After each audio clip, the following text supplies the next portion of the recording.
Hello, this is Brian Rowe with Mythic MTG Tech doing a quick video on what cards I think should be banned and unbanned in the Commander format. As I was doing research on this video, Roxaboxin90, one of my favorite channels on YouTube, put together a video on the exact same topic, and I just wanted to give a shout out to him here. Definitely check out his channel. He's got some great content, and he puts out a lot of really cool stuff. The Commander ban list is extremely small. Most of the cards that are on there for a good reason. So this first part, which cards to take off, was actually a pretty tough one.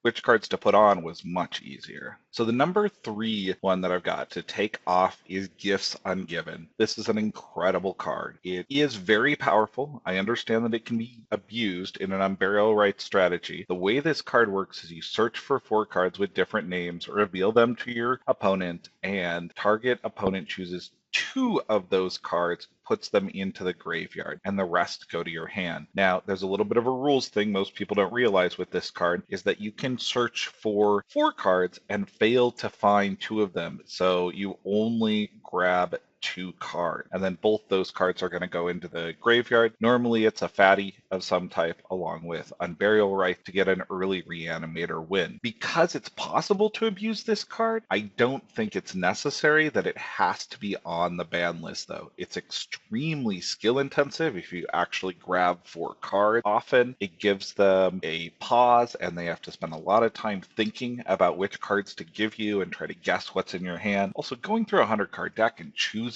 which 4 cards to grab and dealing with the psychology of the other players, it is so much fun. I love the card. I would definitely bring it back. One of the reasons I'd bring it back also is that Intuition isn't on the ban list. It's almost as powerful, if not more powerful, as the 3 casting cost spot, and Intuition is much more expensive. Gifts Ungiven would give a inexpensive card to the average player that they could add to EDH deck that really creates a fun interactive element. I love this card. Please bring it back. The number 2 spot here, I've got Library of Alexandria. I know this one's definitely going to be a bit more controversial. My argument for this is that Library of Alexandria has really kind of fallen out of favor in Vintage. What really made Library powerful was the ability to draw on your first turn. But what I really also like about EDH is it's a political format. When you do something crazy, like put out a Soul Ring and a Jite on turn 1, the whole rest of the table is going to go after you. There's a lot of answers in EDH for Library of Alexandria. If you draw it a little bit later in the game, it's not very useful because you don't have 7 cards in hand. It just ends up being colorless land. And it would really bring back some of the mystique to this card, a wonderful card that has fallen out of favor. It would put it into a format where it could have somewhat of an impact. I do agree it's powerful. It's nowhere near as powerful as some of the other cards that are not on the list, like Necropotence. I think there's a lot of answers in EDH to deal with it, and it would be a nice way to show off some Magic history. Understand it's a little bit on the expensive side, and this video is breaking one of my rules where when I talk about EDH, I try to focus on things $20 or less. What I'd like to do is bring a little bit more history back in and have some interesting interactions and some political dynamics in games. The number 1 here, I know that a lot of people are going to think that I'm crazy, but I'm suggesting that we bring back Mox Pearl and Mox Ruby, putting those into the EDH environment, but only for monocolor decks. A lot of what EDH is about is getting cool, large, interesting things out into play that you don't normally put into play. Both white and red, as mono decks, are highly dependent on artifacts for ramp. Mono white and mono red have not dominated any play groups that I've been in, and I've even tried to build really broken red and white decks. I don't think it would warp the metagame at all to bring back Mox Pearl and bring back Mox Ruby, or at least may even be put them in for the first time. I had a little trouble doing the research here to figure out if Moxes were ever allowed in EDH. These cards are about at the same price level as some of the higher end Legend cards that have just shot up recently. But they're also not played that much in Vintage. This would give them a format where they could get played more. Now, when I say not played that much, there are a lot of decks outside of maybe Workshop or Storm that are avoiding them. I think they had a lot of personality. There's a lot of people who've never even seen these cards What I've noticed recently in playing at a vintage league is that individuals will notice the Snapcaster Mage that I have, but cards like Moxes or Ancestral Recall, they've never actually seen them in person, so that kind of Magic history is being lost. I'm advocating to bring back Ruby and bring back Pearl only for monocolor decks. I wouldn't recommend bringing back Sapphire, and blue is already broken. Now this is where we get really interesting interactions, because what the ban list in EDH does is it doesn't keep down the power level of the format. The format is clearly broken, which is fine. It's a kitchen table, casual, fun format, but it allows the format to evolve and change. And there are a lot of cards that are sitting here, like Sylvan Primordial, that I strongly consider putting on this list. But one Sylvan Primordial activation doesn't end the game. It's something like Deadeye Navigator that recurs it again and again and again and again for very little mana. And I thought about Rite of Replication as another possibly abused card in EDH that really kind of pulls the fun out of the games. But Deadeye Navigator with Sylvan Primordial or with Mystic Snake or even with Prime Speaker Zagana has just taken games from fair to unfair in a few seconds and sucked the fun out of the games that I've played in.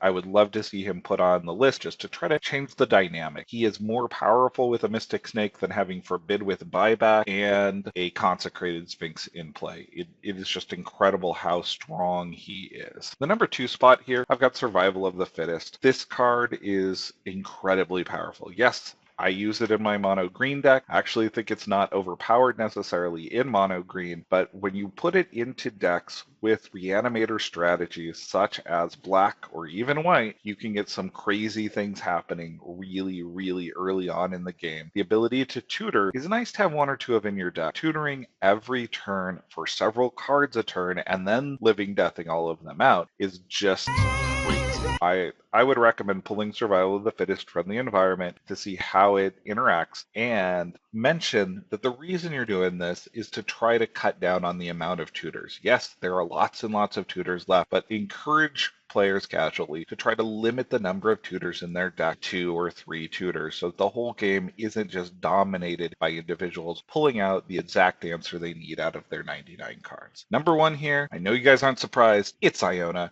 She's gotta go. This is the only card on this ban list that I will avidly advocate for right now. She just sucks the fun out of monocolored decks entirely. Yes, I know there's answers like Duplicant and All Is Dust. You throw 3 or 4 of those into your deck, maybe even 7 or 8 of those into your deck, and then you've got a deck that's more colorless than the particular color identity you're going for. Iona stops individuals from playing Magic and destroys the interaction in what is a casual, fun format. I would love a Ban Iona t-shirt. If there's anybody out there who follows the channel that wants to design one, please let me know. Maybe I'll run a contest at some point to design one and print it myself on Cafe Press. EDH is about interactive play, not about locking a particular player out of the entire game. I mean, I can even understand prison decks that try to lock everybody out, but this usually just targets one person, and then that one person either scoops or they sit there and beg other players to please give them a chance to get back in the game. That's not what Magic's about, at least not